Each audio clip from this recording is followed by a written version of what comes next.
Xo'sh, mana yana bitta zo'r video. Assalomu alaykum do'stlar, mana Matiz mashinasini gulishitli orqa bochokchasi. Xo'sh, 1 yil bo'lgan qo'yilgani. Ichiga qarang, mana nimalar bo'lib ketgan. Hozir shuni andoza olib, qanday yasalishini o'zi mana qarab turing. Qo'lga qilinadi bu ishlar bor. Mana andozani chiroyli olish kerak, bo'lmasa o'xshamaydi. Birinchi traferetcha olib olasiz. Kirishkadan nusxa olsangiz, mana orqa tomon kirishkasidan ichiga tushadigan bo'ladi. Keyin bu boshqacharoq tayyorlanadi. Ichini qanday svarka qilamiz? Tortgacha ochasizda, birinchi ich svarka bo'ladi. Turban orqasini qanday qilib svarka qilamiz deydilar. Keyin mana tortishdan yopaveramiz.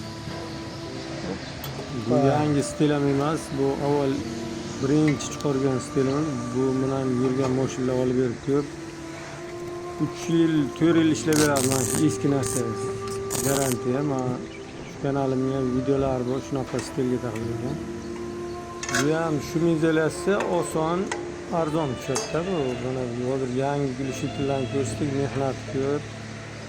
Lekin juda pishiq ishlangan hozirgilar. Yangi materialdan tayyorlanadi. Mana eskini restavratsiya qilib ko'rsatamiz hozir. Chorasi buni qo'ygan kishilar ham mana shu qilib beramiz. Xo'sh, yaxshi diqqat qilib tursangiz, o'z tushuna olasiz buni. Bo'lib qoladi, yana nima bo'ladi, kommentariy yozadilar bu videolar.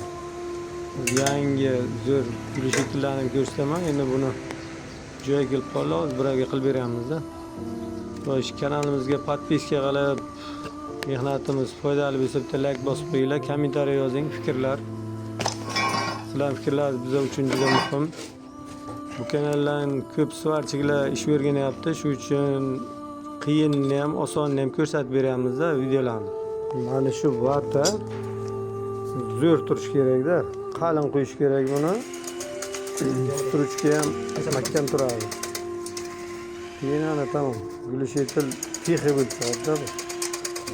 Xo'sh, hozir yana bitta yangi gulishitliga ish olib boryapman. Agar to'liq pishiq bo'lib chiqsa, keyin yasab videolarni ko'rsataman. U yana bitta yangi olamda u ham. Bu stiklovata bilan qilingan, u boshqacharoq.